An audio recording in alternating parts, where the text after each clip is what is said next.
જેવું કે તમે આ જોઈ રહ્યા છો, આ અમે લોકો કમલાનગર તળાવનું એક મોડલ બનાવ્યું છે, જે એક પ્રોજેક્ટ કહેવાય છે। આની અંદર એક આ ફ્લોટિંગ છે, આ તમે જોઈ શકો છો।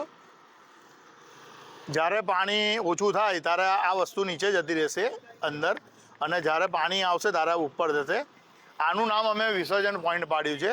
જેવી રીતના કે આ એક એનો ગેટ છે, આજુબાજુ રેલિંગ લગાવવામાં આવશે, અને જેને બી ધાર્મિક પૂજાની સામગ્રી જેવો કે ફૂલ છે, નારિયેલ છે, કેળાના પાન છે, જે કુદરતી વસ્તુ છે, આર્ટિફિશિયલની વાત નથી કરતો, જે કુદરતી વસ્તુ છે એ વસ્તુ અહીંયાથી તમે ગર્વથી વિસર્જન કરી શકો છો।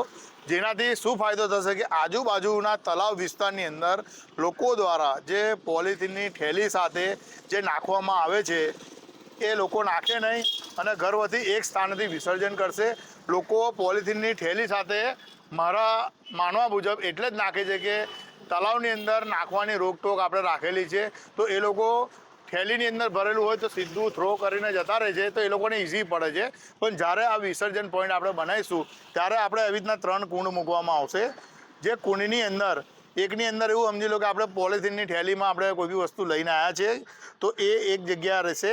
પછી જેવું માતાજીની ચુંદડી છે, જે આર્ટિફિશિયલ માળાઓ છે, આર્ટિફિશિયલ જે પડેકી જે આપણે કહેવાય કે જે પ્લાસ્ટિકની બનેલી હોય છે આની અંદર નાખશે।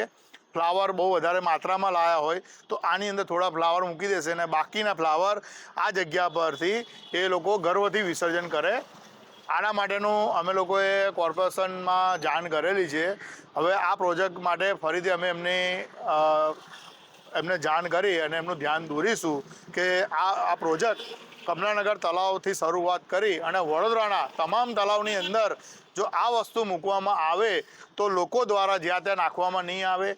બીજી વસ્તુ મેં પ્રશાસનને એ જણાવવા માગું છું કે તમે કોઈ બી તળાવની અંદર આ ગમે તેવો કડક કાયદો કરીને તમે બંધ કરી દેશો, સિક્યુરિટી મૂકી દેશો, ટાઈટ કરશો, તો કોઈ બી ધાર્મિક પૂજાપાઠ કર્યા બાદ કોઈ બી વ્યક્તિ એ તળાવમાં નહીં નાખે, પરંતુ કોઈને કોઈ તળાવ કે કોઈને કોઈ જગ્યા એવી અવશ્ય હશે કે જે પાણીવાળી હશે અને એની અંદર એને ત્યાં વિસર્જન કરવાનું હશે। કારણ કે આપણે વર્ષો જૂની ચાલી આવી આપણી પરંપરા છે કે કોઈ બી પૂજાપાઠ કરો કે કંઈ બી સામગ્રી આપણી વધે છે એ પૂજારી દ્વારા અને ઘરના વડીલો દ્વારા આપણને એ જ જણાવવામાં આવે છે કે તમે આ તળાવ કે નદીની અંદર તમે આ વસ્તુ વિસર્જન કરો, જેનાથી આપણો તળાવ ને નદીઓ હવે દૂષિત થતા જાય છે। પહેલાંના ટાઈમમાં જે વસ્તુ કુદરતી બનેલી હતી એ પાણીની અંદર ઘૂલી જતી હતી, અંદર ઓગળી જતી હતી, પણ અત્યારની જેટલી આર્ટિફિશિયલ વસ્તુ છે એ પર્યાવરણ, નદી, તળાવોને નુકસાન કરે છે।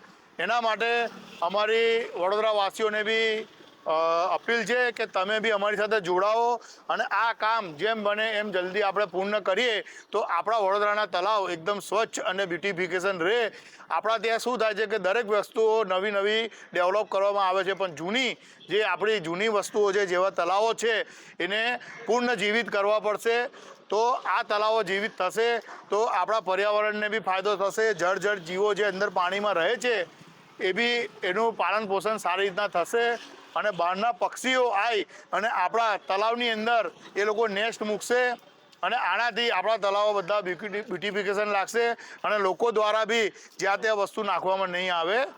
મારી દરખાસ્ત છે વડોદરાવાસીઓને અમારી સાથે જોડાઓ। મેરી આસ્થા મેરા દેશ અમારું રજિસ્ટર્ડ ટ્રસ્ટ છે, અમારી વેબસાઇટ બી છે મેરી આસ્થા મેરા દેશ ORG કરી, અમારું યુટ્યુબ ચેનલ છે મેરી આસ્થા મેરા દેશ ટ્રસ્ટ કરીને, અને ઇન્સ્ટા પર બી છે, ફેસબુક પર બી છે। તો તમે કોઈ બી સોશિયલ દ્વારા તમે અમારી સાથે જોડાઈ શકો છો। અમારો કોન્ટેક્ટ નંબર બી છે 9898414003, અને અમારી સંસ્થાની અંદર જોડાવા માટે તમે અમારો સંપર્ક કરી શકો છો।